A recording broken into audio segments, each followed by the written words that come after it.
Delhi high court ने DDA को कहा है कि वो जमीन का अधिग्रहण क्यों नहीं कर सकते और पेड़ क्यों नहीं लगा सकते। और ये मामला जो है वो कोर्ट में था क्योंकि कोर्ट कमिश्नर ने ये बताया वहां पर कि जो कोर्ट का आदेश है उसका पालन इसलिए नहीं हो रहा क्योंकि डीडीए, वन विभाग, एमसीडी, इस तरह के जो अलग अलग एजेंसीज हैं उनके बीच में समन्वय नहीं है और रुचि की कमी है। कोर्ट का पुराना आदेश रहा है कि यहाँ पर पेड़ लगाए जाएं दिल्ली में। हमारे साथ इस पर चर्चा के लिए मौजूद हैं राधिका आनंद जो पर्यावरणविद हैं और उनसे ये बात हम जानना और समझना चाहेंगे कि जो दिल्ली में पेड़ हैं उनकी जो फॉरेस्ट कवर है या जो ग्रीन कवर है दिल्ली का, उसमें भले ही कहा जाता है कि कुछ बढ़ोतरी हुई है लेकिन क्या वो काफी है।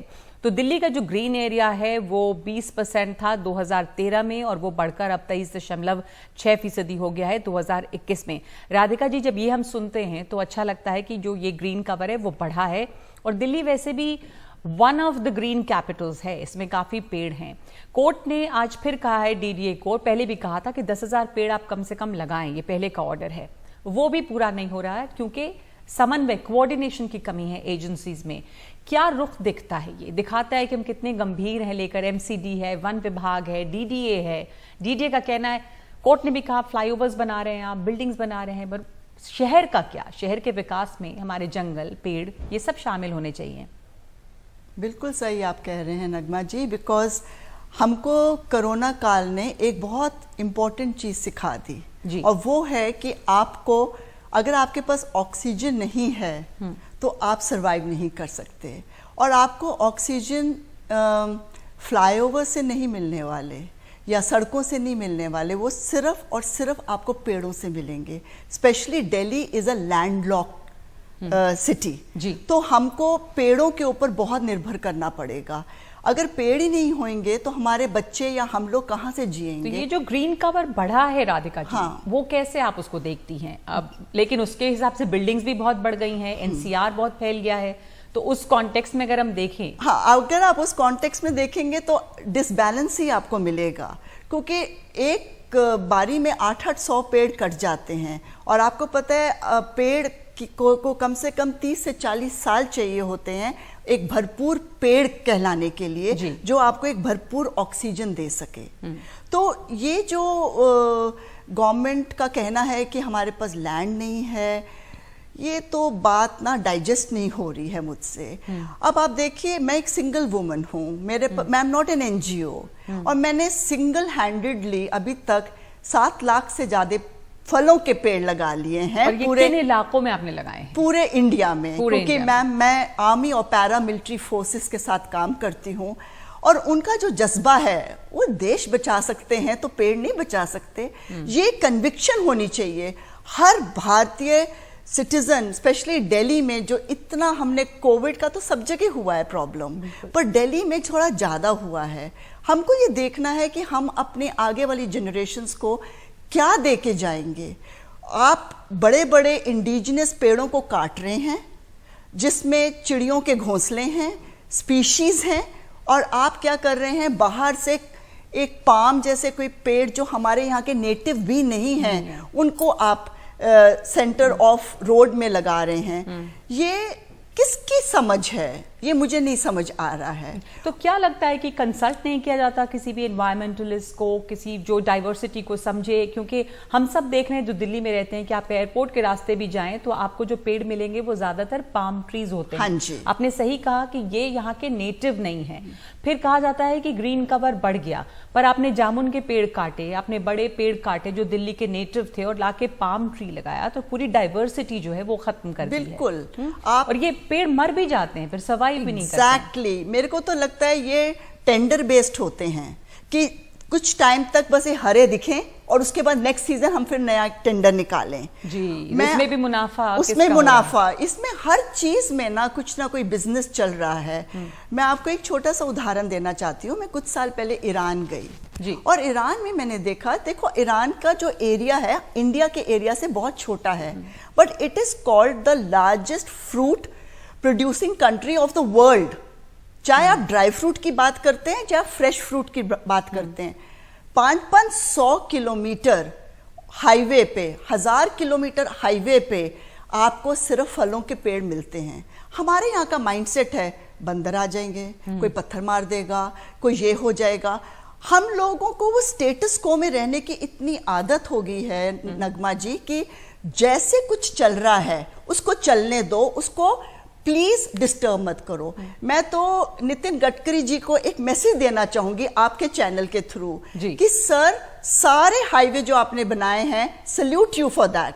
सब में फलों के पेड़ लगा दीजिए। लेट इट बी मिशन फल वन, फल for everyone, for all the species on this planet. सिर्फ आपके और मेरे खाने के लिए ना हो, सबके लिए हो। चाहे उसमें पशु पक्षी आ जाते हैं, कीड़े मकोड़े आ जाते हैं, हम आ जाते हैं।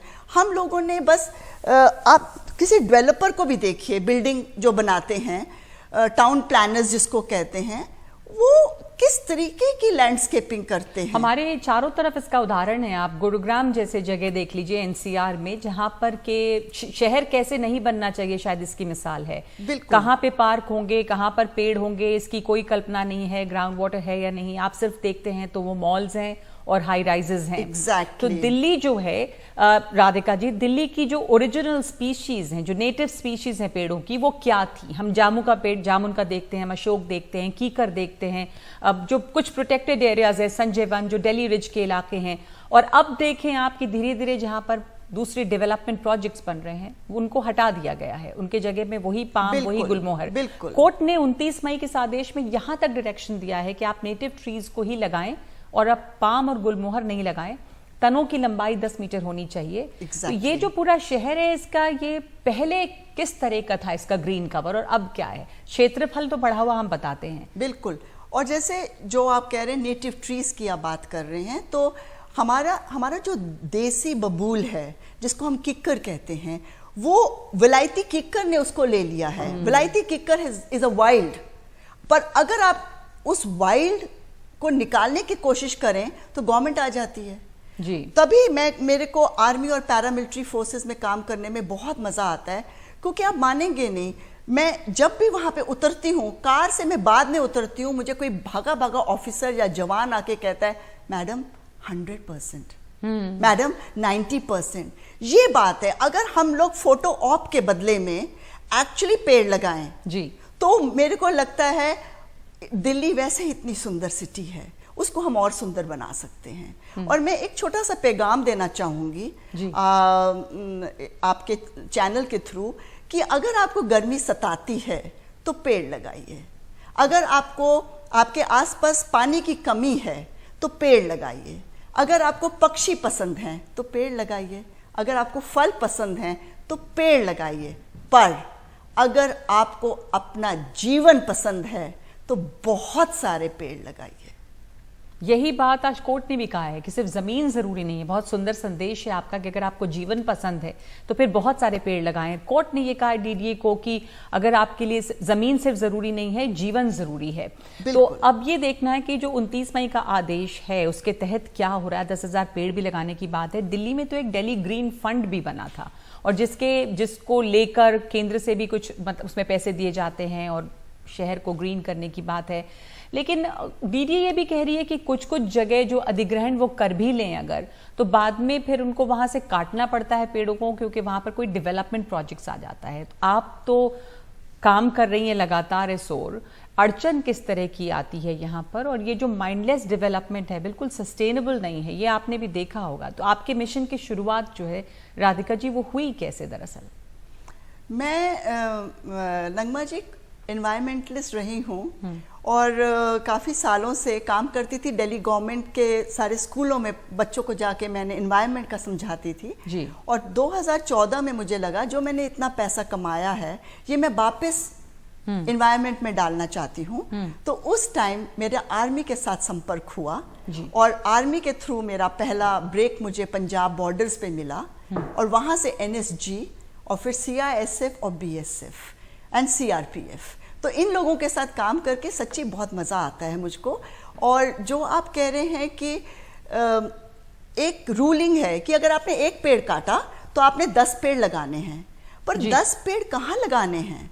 वो कितने छोटे पेड़ आप छोटी छोटी सैपलिंग्स लगा देते हैं, उसमें से कितने सरवाइव कर रहे हैं। उसका कोई हिसाब किताब कोई रख रहा है? नहीं है, कौन देखेगा वो कौन बच रहे हैं या देखेगा? नहीं बच रहे हैं। हाँ, तो मैं यही कहना चाहती हूँ कि जब भी आप कोई चीज करें तो शिद्दत के साथ करें, थोड़ी रिस्पॉन्सिबिलिटी तो होनी चाहिए ना। यहाँ तो खाना पूर्ति है।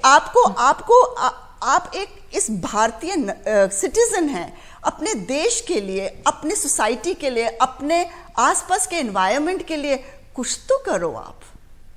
ये मेरा संदेश, मतलब I really think very passionately about it. बिल्कुल, और शायद दिल्ली को इसी पैशन की, दिल्ली एनसीआर को इसी पैशन की जरूरत है कि यहाँ पर उस तरह से पेड़ लगे। अभी तो हमें दिख रहा है कि खाना पूर्ति हो रही है, एमसीडी जवाब नहीं दे रही, पीडब्ल्यूडी जवाब नहीं दे रही, वन विभाग सामने नहीं आता, और जो कोर्ट कमिश्नर्स हैं उनका सरदर्द ये बन गया है कि कैसे इन सब एजेंसीज का समन्वय करें। धन्यवाद आपका राधिका जी हमारे साथ जुड़ने के लिए, बहुत बहुत शुक्रिया। और उम्मीद करते हैं कि आपका ये जज्बा जो है वो और लोगों में भी आएगा, और दिल्ली को इसी तरह के जज्बे की जरूरत है, दिल्ली और एनसीआर को खास करके।